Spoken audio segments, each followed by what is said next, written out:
السلام عليكم ورحمة الله وبركاته.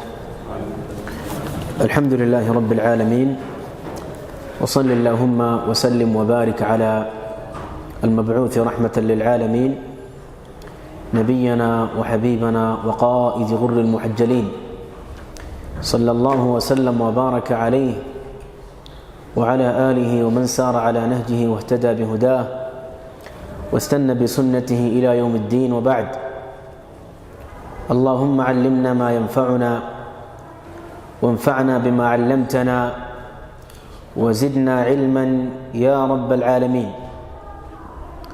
فهذا بتوفيق الله تعالى هو المجلس الثاني من مدارسة تفسير القرآن الكريم في هذا الجامع الجميل، جامع الأمين.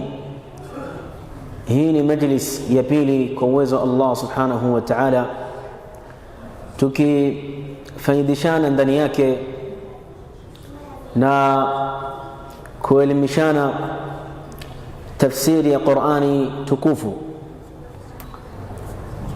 Alhamdulillah, majlis iliyotangulia tulizungumza biljumla kuhusiana na umuhimu wa hii ilmu ya tafsir,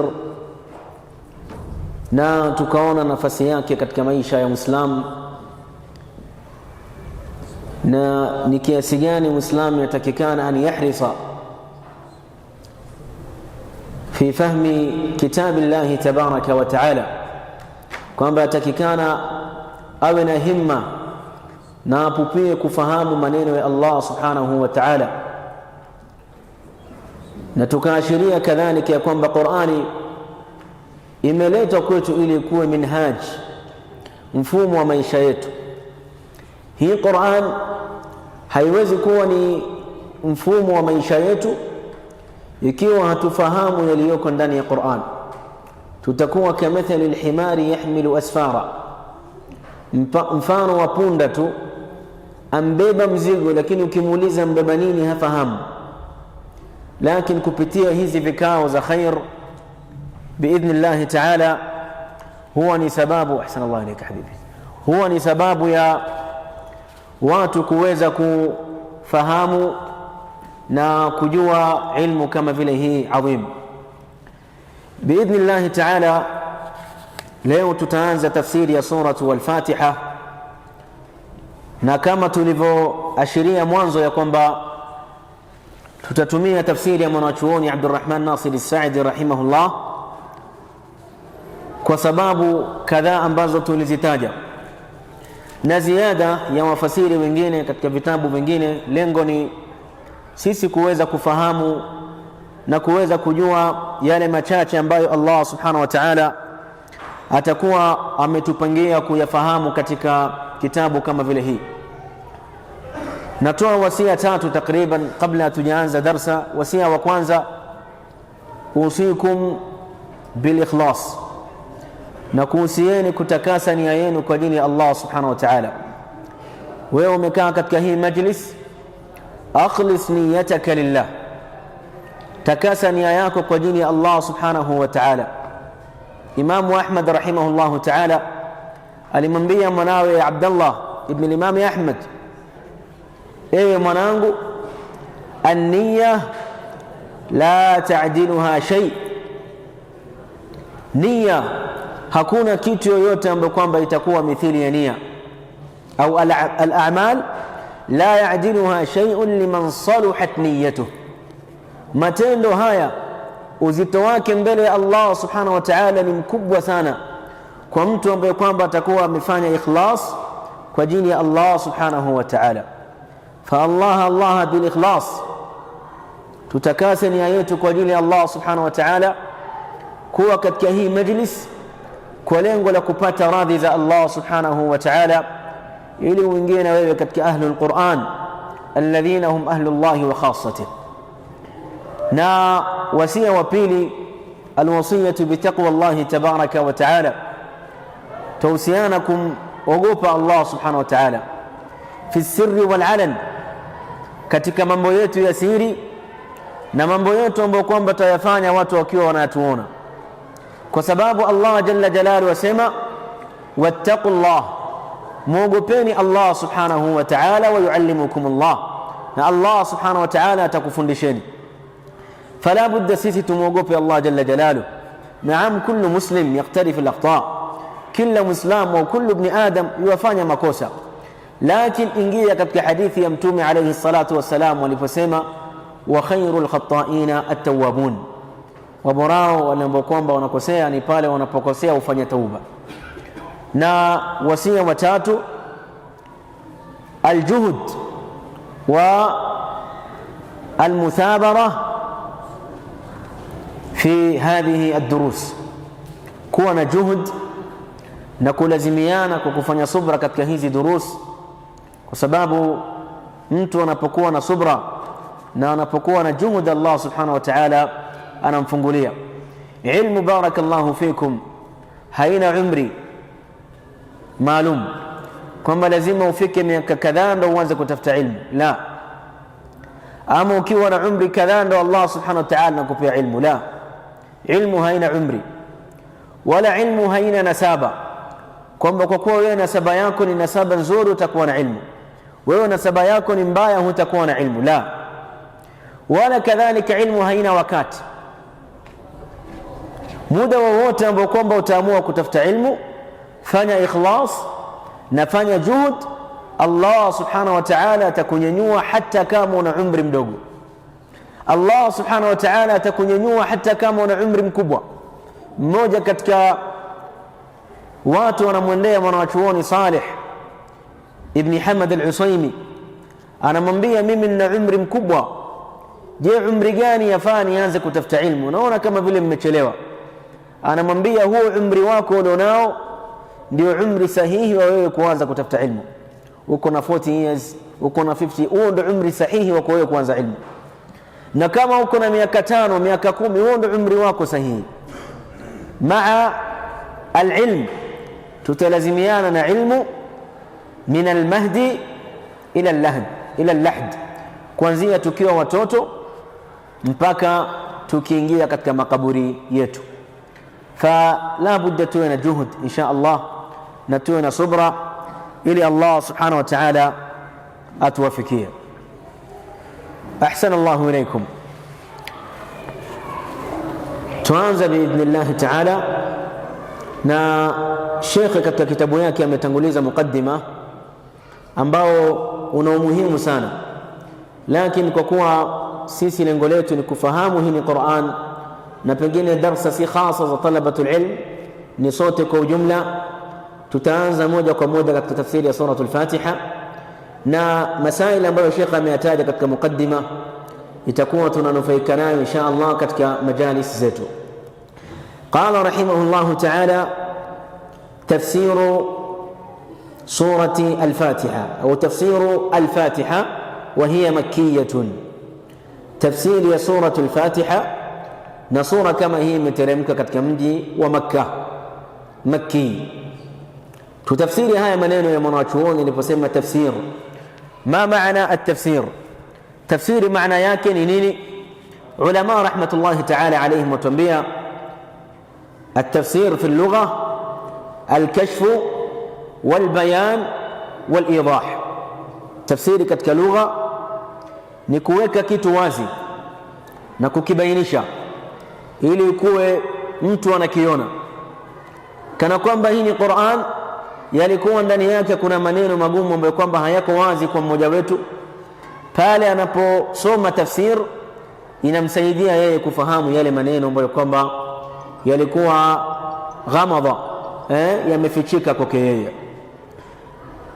Na tafsiri kilugha ama kisharia wanatuambia ulama huwa ilmun يبحث فيه عن بيان معاني كلام الله تعالى, ni ilmu ambayo kwamba mtu anayejishughulisha na ilmu kama vile hii anataka kufahamu maana ya maneno ya Allah subhanahu wa ta'ala, wama yustafadu minhu, na yale ambayo kwamba hufaidika huyu Muislamu anayesoma tafsiri katika Qur'an min ahkam, katika ahkamu ambayo Qur'an imekuja.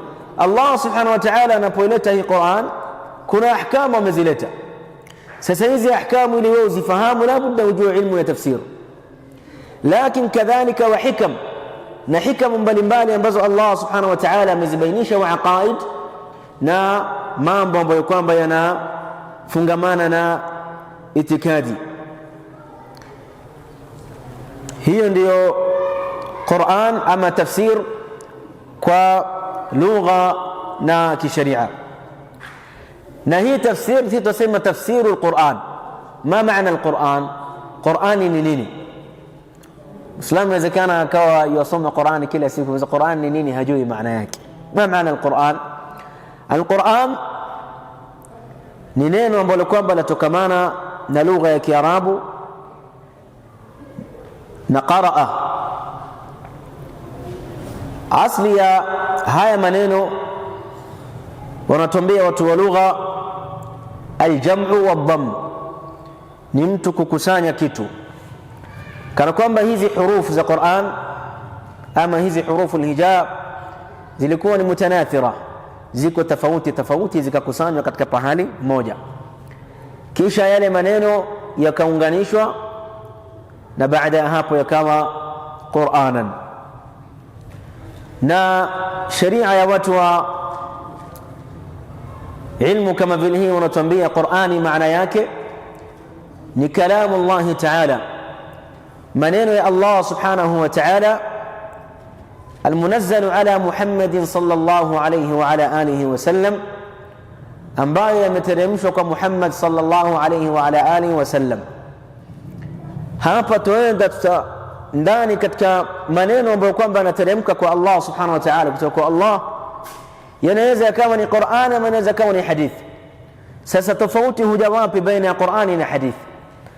Huja hapa, yote ni kalamu Allah, maneno ya Allah subhanahu wa ta'ala, lafdhan wa maana. Qur'ani ni maneno ya Allah subhanahu wa ta'ala, matamshi yake ni ya Allah na maana yake kutoka kwa Allah subhanahu wa ta'ala, na yote yameteremshwa kwa Muhammad alayhi salatu wassalam, lakin mutaabbadun bitilawati, almutaabbadu bitilawati, sitomwabudu Allah subhanahu wa ta'ala kupitia kusoma Qur'an. Maana Allah anatulipa pale tunapokuwa tusoma Qur'an,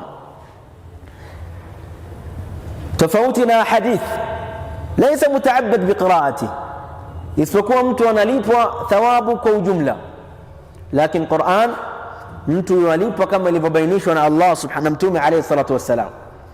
Qala almu'jizu bialfadhihi, maneno ambayo kwamba ni mu'jiza matamshi yake, na Qur'an na hadithi si mu'jiza, lakini Qur'an mu'jiza. Allah kama tulivyotaja katika darasa lilotangulia, huo ndio mu'jizatullahi al-kubra, mu'jiza wa Allah subhanahu wa ta'ala mkubwa. Hakuna mu'jiza mkubwa zaidi ya Qur'an. فالقرآن معجزة. قال معجز بألفاظه, معجزة كما تمشي yake.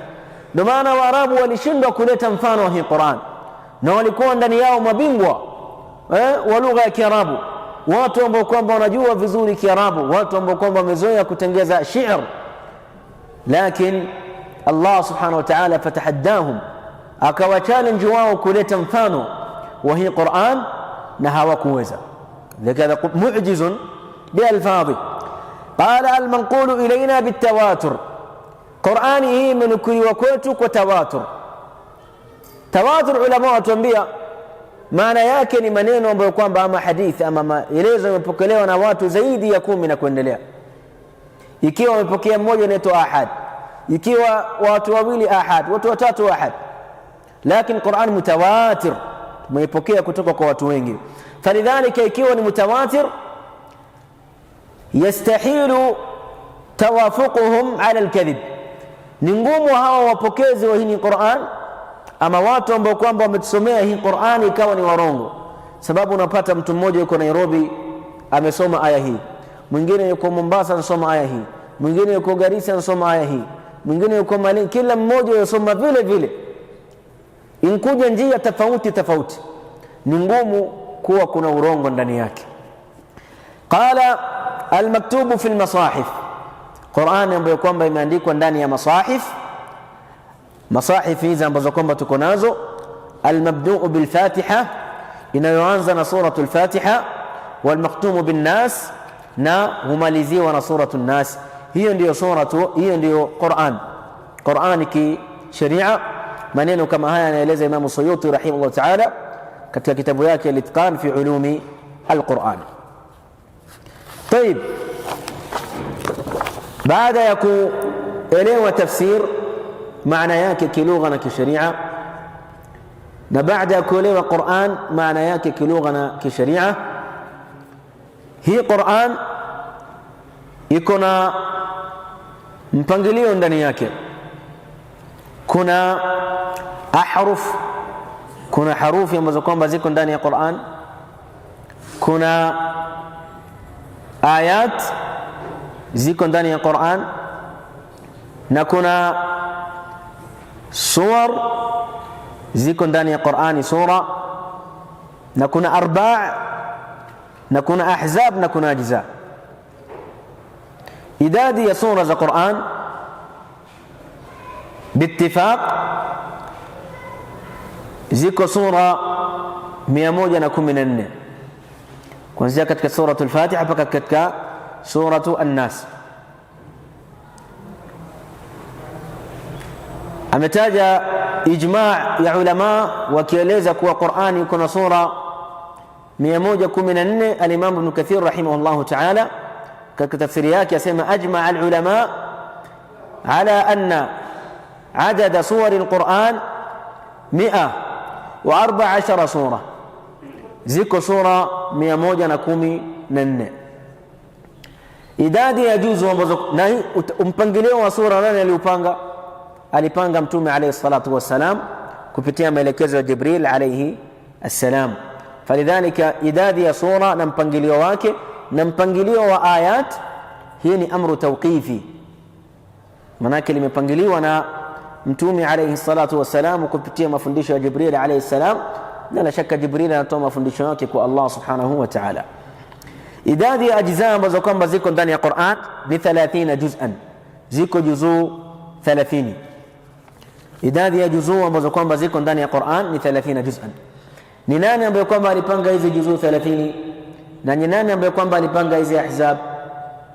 Hii walipanga salaf salih rahmatullahi ta'ala alayhim, haikupangwa na Mtume alayhi salatu wasalam idadi ya juzuu, na walizingatia wingi wa ayat, wakahakikisha wanapangilia mpangilio mzuri, safha moja ambayo kwamba kila juzu itachukua safha 20. Falidhalika kila juzu inakuwa na karatasi 10, isipokuwa kuna baadhi ya ajza huzidi pahali kidogo, labda pengine moja inakuwa imechelewa kuanza katika ile safha, lakini huu ni mpangilio ambao kwamba waliupanga as-sahaba wa tabi'in rahmatullahi ta'ala alayhim, na ili enea sana mpangilio kama vile huu katika wakati wa Al-Hajjaj ibn Yusuf, baada ya kumamrisha bwana mmoja akiitwa Nasir ibn Asim na Yahya, hawa mabwana ndio wakapangilia huu mpangilio kwa usimamizi wa Hajjaj ibn Yusuf. Hajjaj ibn Yusuf alikuwa katika watu mafidhuli sana, lakini maa dhalika alikuwa ni munshaghilun min Qur'an, alikuwa anajishughulisha sana na Qur'an.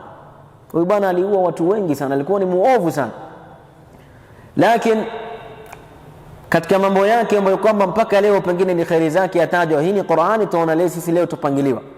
Hii ni juhudi yake Hajjaj ibn Yusuf al-Thaqafi. Sasa nyinyi mtamwambia rahimahullah wa ghafara Allahu anhu. Falidhalika huu ndo mpangilio wa hizi ajza ambazo kwamba zipo, na ulama wa tafsiri watambia huu mpangilio ni tartib istilahi, mpangilio wa kiistilahi peke yake, wala si mpangilio tawqifi kama ilivyokuwa mpangilio wa zile sura. Anasema al-Imam an-Nawawi rahimahullahu ta'ala katika kitabu yake at-Tibyan fi adabi hamalat al-Quran, qala taqsimu al-Quran ila ajza, kugawanya hii Quran kwa ajza, juzu ya kwanza, juzu ya pili mpaka juzu 30, wa ahzab, na ahzab. Qur'ani iko na juzu 30 na iko na hizb 60, yuko na hizbu 60, na kila hizbu moja inachukua 4. Maana rubu ya kwanza, rubu ya pili, rubu ya tatu, rubu ya nne inakuwa ni hizbu moja, na kuna muda utofautiana hizi ahzab. طيب قال تقسيم القرآن إلى أجزاء وأحزاب أمر اصطلاحي لا حرج فيه. ni jambo la kiistilahi tu ya ulama, wala hakuna tatizo ikiwa watu watatumia istilah kama vile hii. طيب عدد الآيات, idadi ya aya zilizomo ndani ya Qur'an. Idadi ya aya zilizomo ndani ya Qur'an hutofautiana kutokamana na riwayat. Kuna baadhi ya riwayat aya zao huwa fupi, yani pengine wamkusanya aya moja, so utakuta wanatofautiana. Lakini kuna baadhi yao aya zao huwa kadha. Kwa mishafa, kwa masahifa ambazo kwamba sisi tuko nazo, ambayo ama riwaya ambayo sisi tusoma na qiraa ya Hafs عن الإمام عاصم عليهما رحمة الله تعالى, aya zetu ziko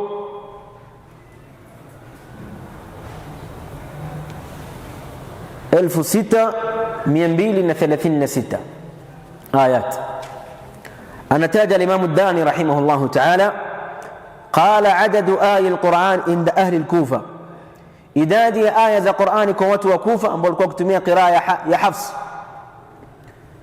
6000 ni aya 6236 aya na 36. hiyo ndio idadi ya aya zilizomo ndani ya Qur'an kwa riwaya ya Hafs عن الإمام عاصم عليهم رحمة الله تعالى. طيب بعد كوليوة تفسير يا قرآن بعد كوليوة قرآن كوليوة إداد يا جزء زاكي كوليوة إداد يا آية زاكي كوليوة إداد يا أحزاب ambazo kwamba iko ndani ya Qur'an, tunaenda kuelewa aina za tafsiri ya Qur'an, ili sisi tukiwa tutafsiri hii Qur'an mtaonelea mwenyewe tutumia njia gani. Aina ya kwanza ya tafsiri ya Qur'an, barakallahu fikum, ni ambayo ndio ashrafuha, hii ndio njia tukufu zaidi. Njia ya kwanza ni tafsiru al-Qur'an bil Qur'an, kutafsiri Qur'an kupitia Qur'an. Wachukua hii aya kisha watizama kuna aya nyingine ambayo kwamba imetafsiri hii aya. Kuna muda Allah subhanahu wa ta'ala analeta masala kwa njia ya swali kisha anaibainisha. Ama tafsiru Qur'an bil Qur'an, Allah subhanahu wa ta'ala sema anzalna ilayka adh-dhikra litubayyana lin-nas, e Muhammad tumekuteremshia adh-dhikr al-Qur'an litubayyana lin-nas, ili uwabainishie watu. Manake hii Qur'an utaitumia wewe kuwabainishia wao, qala litubayyana lin-nasi ma nuzila ilayhim, wabainishia watu yale ambayo kwamba wameteremshiwa wao. Qur'an ndio ambayo kwamba Allah subhanahu wa ta'ala ameteremsha, na Allah amempatia mtume alayhi salatu wasalam Qur'an, lengo aifasiri hii Qur'an, so ataifasiri kupitia Qur'an. Hiyo ndio njia ya kwanza. Ibn Taymiyyah rahimahullahu ta'ala asema kama ilivyokuja katika kitabu yake Muqaddima fi Usul at-Tafsir, qala asahhu turuq at-tafsir, njia nzuri zaidi na ya sawa zaidi katika kutafsiri Qur'an, an yufassira al-Qur'an bil Qur'an, ni mtu atumie kutafsiri Qur'an kupitia Qur'an. Sitaki kuleta maneno yako mwanzo, maneno huku maneno huku, tumia kwanza Qur'an, tizama Qur'an imefasiri vipi hizo ayat. Falidhalika ndio njia ya kwanza. Na njia ya pili katika njia za tafsiri al-Qur'an ni tafsiri al-Qur'an bis-sunnah, kutafsiri Qur'an kwa sunna. As-sunnah yani al-hadith, hadithi za mtume alayhi salatu wassalam. تفسر القرآن بالسنة يعني بأحاديث رسول الله صلى الله عليه وعلى آله وسلم. متومي عليه الصلاة والسلام أسلم قد حديثا مقوما يبكي الإمام داود ألا إني أوتيت القرآن ومثله معه، من ملتين وهي قرآن ننفنواك مناك حديث. na mtume ma yantiqu anil hawa in huwa illa wahyun yuha. Falidhalika hii ni aina ya pili ya tafsir, kutafsiri Qur'an kupitia hadithi ya mtume sallallahu alaihi wasallam. Na njia ya tatu ya kutafsiri Qur'an, tafsiru al-Qur'an biaqwali as-sahaba, kutafsiri Qur'an kupitia maneno ya masahaba ridwanullahi ta'ala alayhim, liannahum asharu at-tanzil, wao ndo waliishi na hii Qur'an, waliona wakati kiteremshwa, wanajua asbabu nuzul, kwa nini mteremka hii aya. Falidhalika kuchukua maneno yao katika tafsiri ni aula kuliko kutumia maneno ya wafasiri wengine. Abdullah bin Mas'ud radiyallahu ta'ala anhu wasema katika hadithi inda al-Bukhari, qala walladhi la ilaha ghayruhu ma nazalat aya, na apa kwamba hapana mola apasaye kuabudiwa kwa haki illa yeye, ma nazalat ayatun, haijateremka aya yoyote, illa wa ana a'lamu fima nazalat, mimi najua inateremka kwa sababu gani na inateremka wapi, ana a'lam. Falidhalika hii ndio njia ya tatu katika njia za kutafsiri Qur'an. Na njia ya nne katika njia ya tafsiri al-Qur'an, tafsiru al-Qur'an biaqwali at-tabi'in, kutafsiri Qur'an kwa maneno ya at-tabi'in rahimahumullah ta'ala katika mufassirin.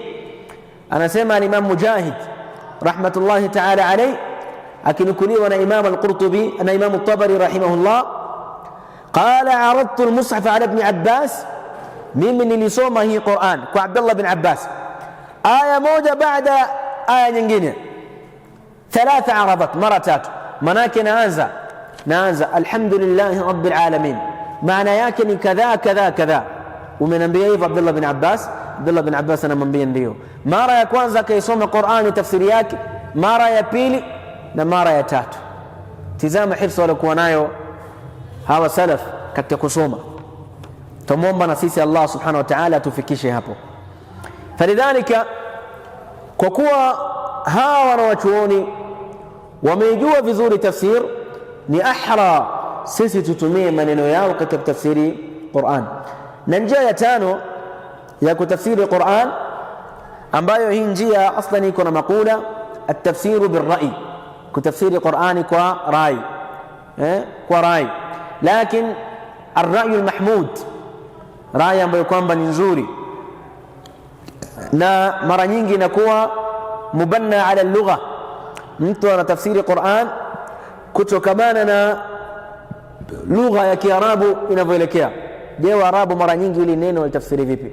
Sasa asana si tutafsiri kama wanavyotafsiri Waarabu. Na njia ya pili ambayo kwamba wanaitumia siyaq, kutizama hii aya ya kwanza na hii aya ya pili, siyaq yake iko vipi. So anatafsiri Qur'an kutokamana na maelezo ya aya ya kwanza na maelezo ya aya ya pili, yuatengeza maana ambayo kwamba upatikana katika hizi. Na hii yote wallahi ni katika tawfik ambayo Allah subhanahu wa ta'ala anawapatia watu. Na jambo la tatu, qawaid ash-sharia, wanatumia qawaid za sharia ili wasije wakatafsiri Qur'ani kakhalif qawaid ambazo kwamba wudhi'at. Falidhalika hizo ni njia nne ama tano ambazo tumezitaja zinazotuashiria sisi aina ya tafsiri ya Qur'an. Jambo la jingine ambalo yafaa tulifahamu katika ilmu kama vile hii ya tafsir ni qawaid muhimu ambazo ulama wanazitumia katika kutafsiri Qur'an. Ili wewe unapokuwa unataka kutafsiri Qur'an, hakikisha hutoki katika hizi qawaid, hizi kanuni ambazo zimewekwa na ulama. Qaida ya kwanza, tafsiru al-Qur'an bil-Qur'an. Hiyo qaida adhima wanayotumia ulama wa tafsir rahmatullahi ta'ala alayhim, ambao tumetangulia kutaja ni miongoni mwa aina za kutafsiri Qur'an. Lakini hii ni kanuni. Kabla hujaenda katika hadith, hujaenda katika aqwali ya sahaba, tumia kwanza Qur'an. Ibn Taymiyyah rahimahullah ta'ala sema, akielezea fadhila ya kutafsiri Qur'an kwa Qur'an, akataja sababu, qala ma ujmila fi mawdhi'in fusira fi mawdhi'in akhar, kwamba sehemu ambayo kwamba utakuta imetajwa ijmalan kwa ujumla ndani ya hii pahali, utakuta pahali nyingine imetajwa kwa wazi, Allah subhanahu wa ta'ala ameibainisha. Na qaida ya pili ambayo wanayotumia ulama wa tafsir, barakallahu fikum, taqdimu sunna ala ghairiha, kutanguliza sunna katika tafsiri yao kabla ya maneno mengine. Unatanguliza sunna ya Mtume Muhammad alayhi as-salatu wassalam, wakitumia maneno ya Imamu Shafi'i aliyotaja katika kitabu yake Ar-Risala, qala kullu ma hakama bihi Rasulullah, mambo yoyote ambayo kwamba ama jambo lolote ambalo kwamba amelihukumu Mtume alayhi salatu wassalam, fahuwa mimma fahimahu min al-Qur'an, ni jambo ambalo kwamba amelifahamu kutoka katika Qur'an. Falidhalika naona kwamba tumia sunna ya Mtume sallallahu alayhi wasallam. Wazi? Tayib, qaida ya tatu ambayo wanaitumia ulama wanapokuwa tafsiri Qur'an, barakallahu fikum, fahmu salaf as-salih, wanatumia ufahamu wa wema waliotangulia. Kama kumbuka majlis iliyopita tulitaja miongoni mwa sababu ya watu kuingia katika bid'a na khurafat ni kuacha kuisoma hii Qur'an na kuifasiri itakikanavyo. Wewe leo utapokuja kutuletea aya kisha ukaifasiri kama vile akili yako inavyotaka, itakuwa ni sababu ya kuwatatiza Waislamu. La budda uifasiri Qur'an kama walivyofahamu masahaba. Ameifahamu vipi hii aya ambayo unaisoma wewe? Mujahid rahmatullah ta'ala alayhi ameifahamu vipi hii aya ambayo wewe unaisoma? Ata rahmatullah ta'ala alayhi na wengineo katika ulama. Falidhalika la budda tufahamu kama walivyofahamu wao. Wajua huu ulimwengu kama anavyosema Mtume alayhi salatu wassalam, la ya'ti 'amun illa walladhi ba'dahu sharrun min, haumaliziki mwaka ila mwaka unaofuata huo ni mbaya kuliko ule wa mwanzo. Ikiwa mwaka huu tumeona kuna khairi fulani, basi mwaka unaofuata shari itakuwa zaidi kuliko hii khairi ambayo kwamba iko. Hata pengine khairi za kuzidi ikawa ni khairi kubwa, lakini shari kadhalika huzidi. Ulama wanatuambia kullama kanat al-ummatu ila rasuliha ab'ad, kila umma unapokuwa mbali na mtume wao, kullama yakthuru fihi al-bid'a, ndio inapodhihiri zaidi bid'a na mukhalafat, kwa sababu yandarisu hadhihi al-mafahim, huu fahamu wa sawa wapotea. Falidhalika salama yetu sisi ni kurudi kwa salafu salih rahmatullahi ta'ala alayhim. Allah tabaraka wa ta'ala sema was-sabiqun al-awwalun, waliotangulia wa mwanzo, hao yafaa sisi tuwafate. Al-Imam Ahmad rahimahullah ta'ala sema usulu sunna indana at-tamassuku bima kana alayhi ashabu rasulillah sallallahu alayhi wa alihi wasallam, misingi ya sunna kwetu sisi ni kushikamana na yale ambayo kwamba walikuwa nayo masahaba wa Mtume sallallahu alayhi wa alihi wasallam. Falidhalika haifai kubadilisha. Falidhalika hiyo ni qaida ya 4, istimalu fahm as-salaf, kutumia ufahamu wa wema waliotangulia. Qaida ya 5, barakallahu fikum, i'tibaru al-lugha al-arabiyya, kuzingatia lugha ya Kiarabu. Hii Qur'ani Allah ameiteremsha kwa lugha ya Kiarabu kama Allah alivyosema bilisanin arabiyyin mubin. Fala budda sisi tunapokuwa tutafsiri hii Qur'an tutumie kadhalika ufahamu na tutumie kadhalika misingi ambayo kwamba ipo katika lugha ya Kiarabu. Na qaida ya 5, alhadharu min at-tafsiri bil-ra'yi al-fasid, kujihadhari na kutafsiri Qur'ani kwa rai zetu wenyewe, rai ambayo kwamba inakuwa ni fasid, mbaya. Unasoma tu aya kisha wasimama waanza kutafsiri, maana yake ngani hiyo? Maana umeitoa wapi wewe? Tulisema katika darasa ya mwanzo, al-khata fi tafsiri kalamillah, mtu kukosea katika kutafsiri maneno ya Allah subhanahu wa ta'ala, laysa kal-khata fi baqi al-kalam, si kama vile mtu kukosea katika maneno mengine. Ibn Qayyim katika I'lam al-Muwaqqi'in anasema man fassara al-Qur'an, yoyote ambaye kwamba tafsiri Qur'an bimujarrad ra'yihi, kwa rai yake tu peke yake, faqad qala ala Allah bila ilm, atakuwa amemsemea Allah subhanahu wa ta'ala bila ya ilmu. Hiyo ni mukaddimati ambayo ilikuwa ni muhimu tuifahamu katika ilmu kama vile hii ya tafsir. Na insha Allah kwa hizi dakika chache insha Allah tuanze tafsiri ya hii sura ambayo ni suratu al-Fatiha. Suratu al-Fatiha, barakallahu fikum. Jambo la kwanza, hii sura imeteremka Makka. Awalan, wakati al-adhan lisa saa ngapi? Saa 2 kamili. Oh, mashaallah. طيب suratu al-Fatiha, jambo la kwanza, sura kama vile hii ni makkiya ala rajih, imeteremka Makka kwa kauli ambayo kwamba iko na nguvu. Ulama wamختلفiana, kuna ambao wanasema imeteremka Makka, kuna ambao kwamba wanasema imeteremka Madina, lakini arrajih anna surat al-Fatiha makkiya, ni imeteremka Makka. Na hizi istilah mtu kusikia makkiya, hizi sura imeteremka Makka ama hizi madaniya, hii istilaha kwa ulama rahmatullah ta'ala alayhim ina maana tatu. Maana ya kwanza, ulama wakisema hii sura ni makkiya, wanamaanisha kwamba hii sura imeteremka Makka. Falidhalika, kwa msingi kama vile huu, sura yoyote ambayo kwamba imeteremka Makka huhesabika kwa sura ni makkiya, na iliyoteremka Madina huhesabika kuwa ni madaniya. Hiyo maana ya kwanza.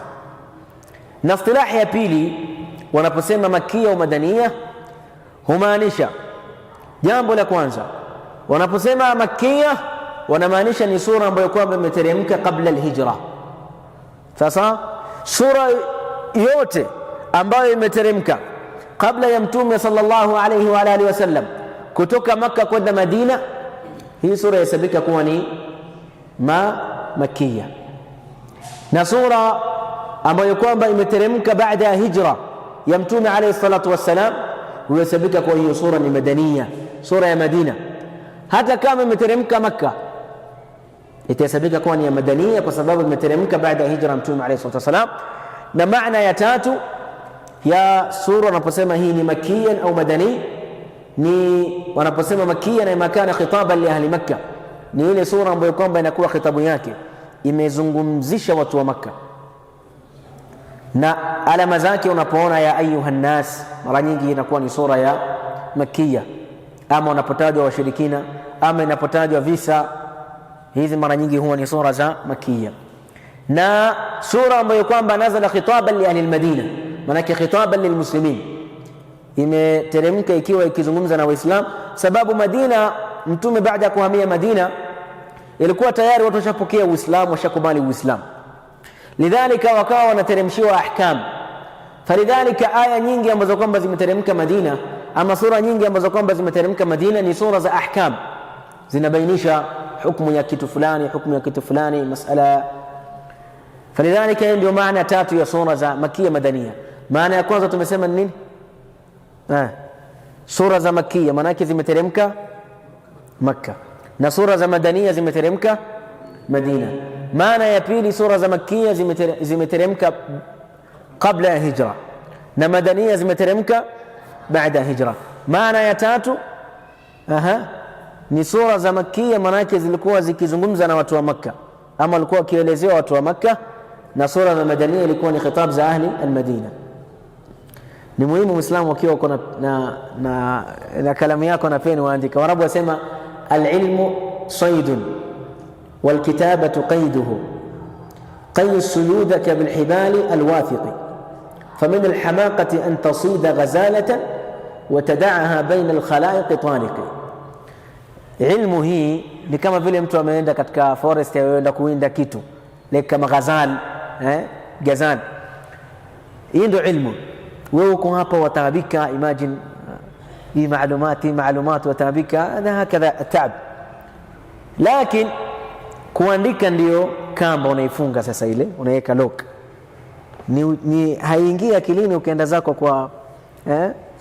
kwa msitu, kisha ukaenda kuchukua ghazali, umemkamata kisha ukamweka hapo, ukaenda kuchukua mwingine atakukimbia ile, sio?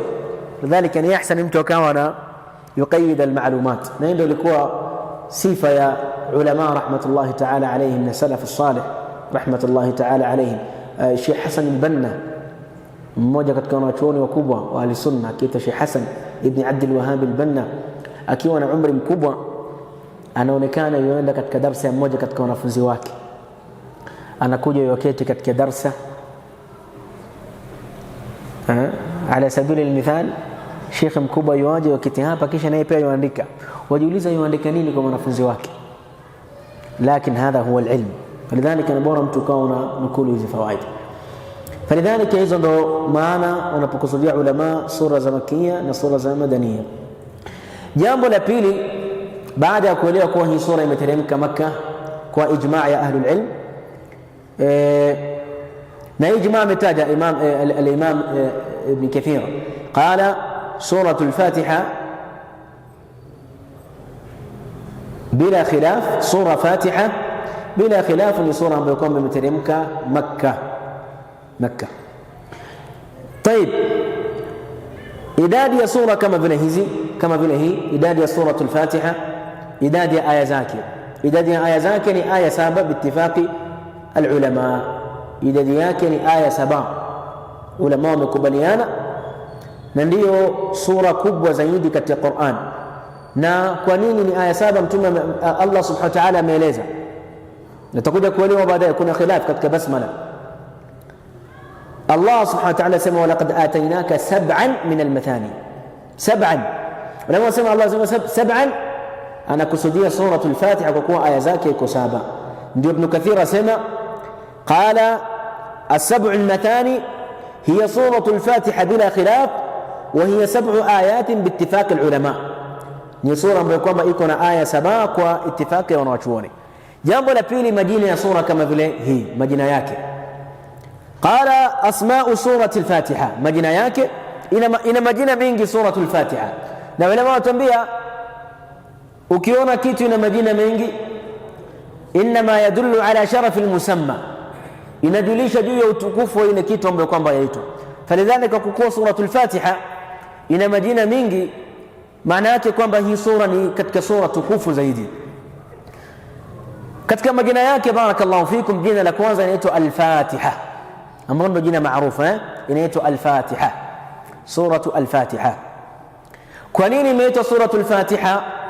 Qala liannaha tuftahu biha al-qira'ah au tuftatahu biha al-qira'ah, sababu kupitia hii sura ndo mtu yuanza kusoma. Alwahid yabda tilawatahu bilquran bisurati al-Fatiha. Qala liannaha tuftatahu biha al-qira'ah walkitaba fi al-mushaf, watu waanza kusoma suratul Fatiha ndio imeanza mwanzo, na kadhalika katika mushaf yenyewe ndio ya kwanza. Imam al-Bukhari rahimahullah ta'ala sema sumiyat fatihatul kitab liannaha yuftatahu biha al-kitab, kwa sababu hufunguliwa kwayo kitab. Falidhalika suratul Fatiha sumiyat Fatiha liannaha tuftatahu al-kitab. Na jina la pili la suratul Fatiha huitwa Fatihatul Kitab. Kuna Fatiha na Fatihatul Kitab bil idafa, na maana yake ni kama vile ambavyo dalili yake tumetangulia kuitaja. Tayeb, qala Fatihatul Kitab, jina ya pili ya suratul Fatiha huitwa Fatihatul Kitab kwa kauli ya Mtume alayhi salatu wassalam, la salata liman lam yaqra bi Fatihatil Kitab, hana sala asoma suratul Fatiha.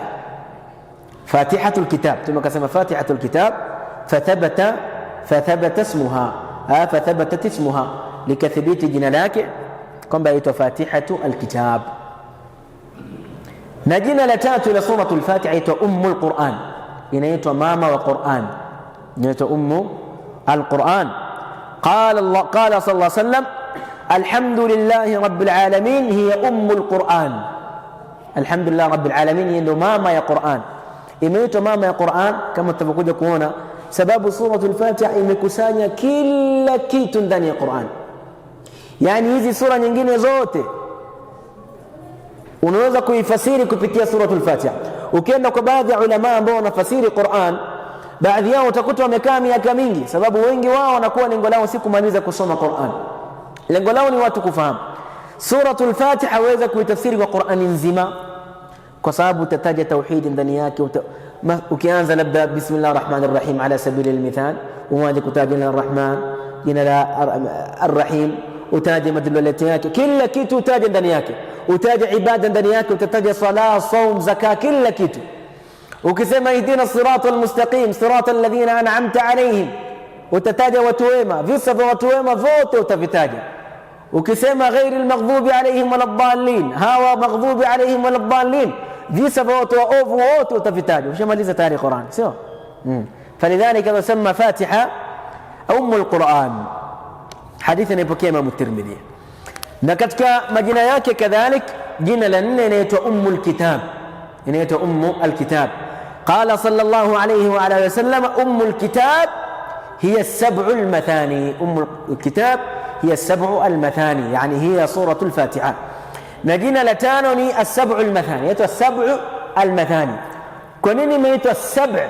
Tumesema kwa sababu aya zake ni saba.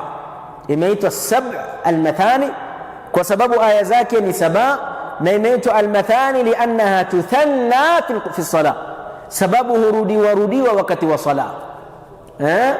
Na kadhalika imeitwa al-mathani lianna alli yaqra sura al-Fatiha yuthni ala Allah ta'ala fiha, anamsifia Allah subhanahu wa ta'ala ndani ya suratu al-Fatiha. Ama neno ametaja Imam bin Taymiyyah rahimahullahu ta'ala.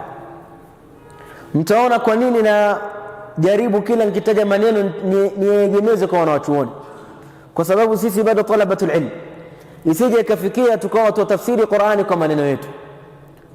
Si mkachoka, mbona kila saa utaja maulama, bora tuwataje wao, maneno tuyategemeze kwao, tusialete kwetu sisi maneno, kwa sababu nahnu la zilna talaba, sisi bado ni wanafunzi ambao kwamba tutafuta ilmu. La budda tuwe na adab, na miongoni mwa adabu idafatu hadhihi alulum ila qailiha.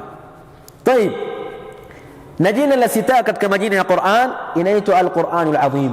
Al-Qur'anul Azim lishumuli maaniha li usuli din, kwa kuwa ndani yake imekusanya maana ya dini yote, kila masail diniya Qur'ani imekusanya.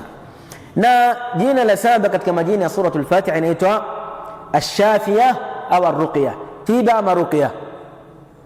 Hii imethubutu katika hadithi ya Abi Sa'id al-Khudri, pale walipoenda katika safari yeye na watu wake, wakafika pahali wakaomba wale mabwana wawafanye kuwa wao ni wageni wao, yani wawakirimu.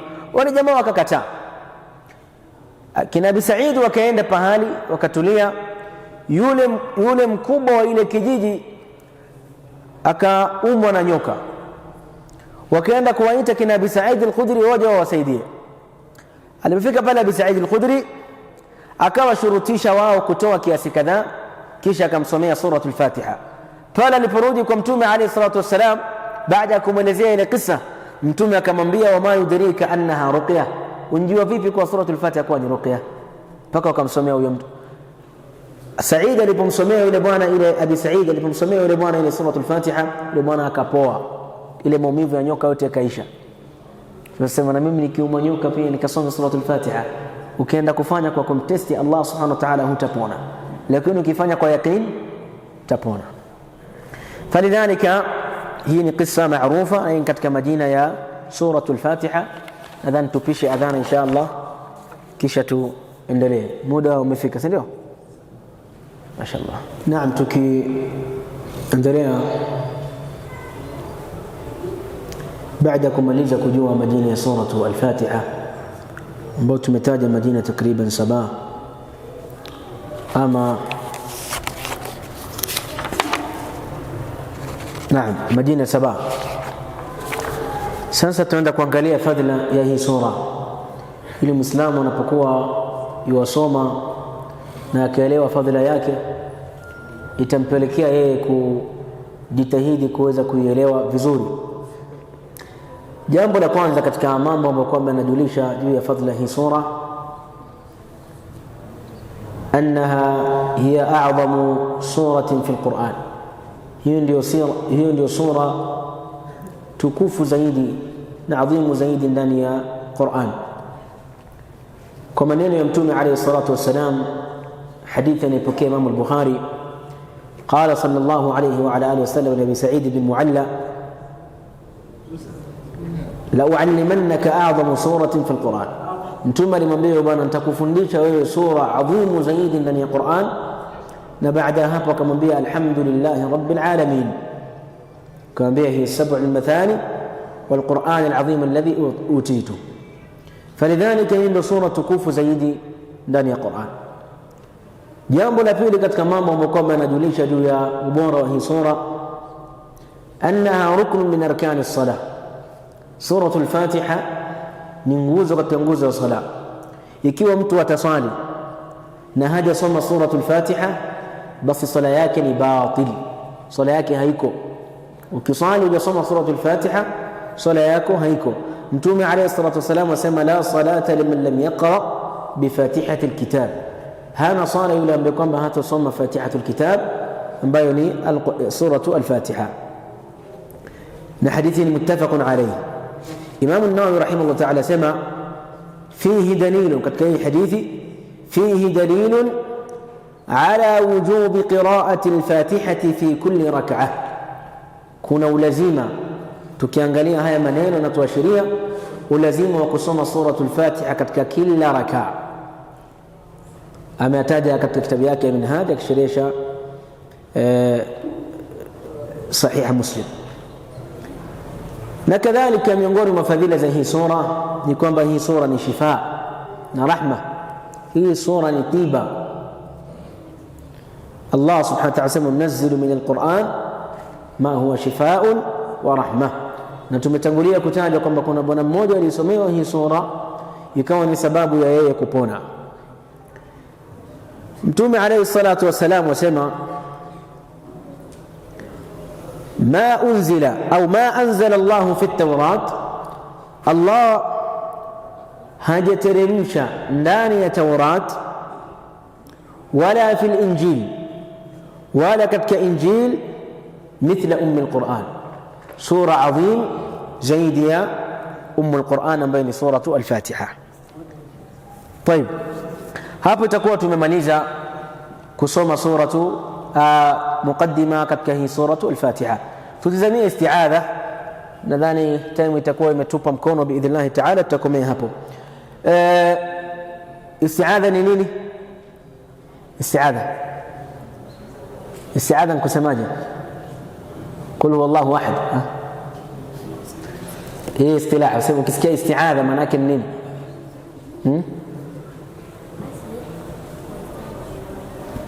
ما في أما الحياة والحياة شعبة من الإيمان.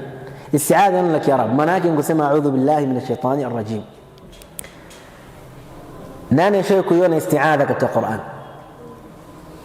كنمت شيء كون بالي إيمان لك أعوذ بالله من الشيطان الرجيم كالقرآن. ها؟ hamna, sio? Hamjaona kama mimi nilikuwa sijaona.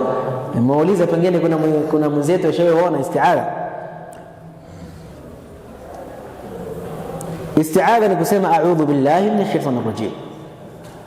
Na isti'adha maana yake al-iltija'u ila Allah wal-i'tisamu bihi min sharri ash-shaytan. Mtu kukimbilia kwa Allah subhanahu wa ta'ala na kutaka msaada na kulindwa na Allah subhanahu wa ta'ala kutokamana na shaitan. Na mtu anaposema isti'adha ama maana ya isti'adha msema na'udhu, yani altaji au firaru ash-shakhs min shay'in yahabuhu ila ma yutam'inuhu, mtu kukimbia katika kitu ambacho kwamba yamuogopesha katika sehemu ambayo kwamba atakuwa anapata salama. Kana kwamba wewe unamuomba Allah subhanahu wa ta'ala, unapokuwa unaleta isti'adha unamuomba Allah subhanahu wa ta'ala akulinde na shaitan. Maneno yako yanaashiria ya kwamba mimi sitaki kuingia katika fitna ya shaitan, nakimbilia kwako Allah subhanahu wa ta'ala. Na isti'adha barakallahu fikum si aya katika Qur'an. Isti'adha si aya katika Qur'an, bali ndani ya Qur'an imekuja amri ya isti'adha, imekuja amri ya mtu kutaka kujilinda kwa Allah subhanahu wa ta'ala. Falaysat aya fi al-Qur'an. Allah subhanahu wa ta'ala ameashiria ndani ya Qur'an sema fa idha qara'ta al-Qur'ana fasta'idh billah, unaposoma Qur'an leta isti'adha kwa Allah subhanahu wa ta'ala. فلذلك imekuja amri ya isti'adha lakini haijatajwa isti'adha yenyewe ndani ya Qur'an, وبالتالي فإن الاستعاذة ليست آية في القرآن. استعاذة بارك الله فيكم ina nguzo. Kusema a'udhu billahi minash shaitani rajim kuna nguzo zake tatu. Jambo la kwanza as-sigha, sigha yake isti'adha, ambayo sigha yake ni mtu kusema a'udhu billahi minash shaitani rajim. Na tumesema hii sigha hii, tamshi hili a'udhu billahi minash shaitani rajim halija kuja ndani ya Qur'an, lakini imekuja amri yake. Na nguzo ya pili almusta'adhu bihi, yule ambaye kwamba wajilinda kwake, ambaye ni Allah subhanahu wa ta'ala. Sisi binadamu hatuna mtu mwingine wa kutulinda isipokuwa Allah subhanahu wa ta'ala, lidhalika musta'adhu bihi.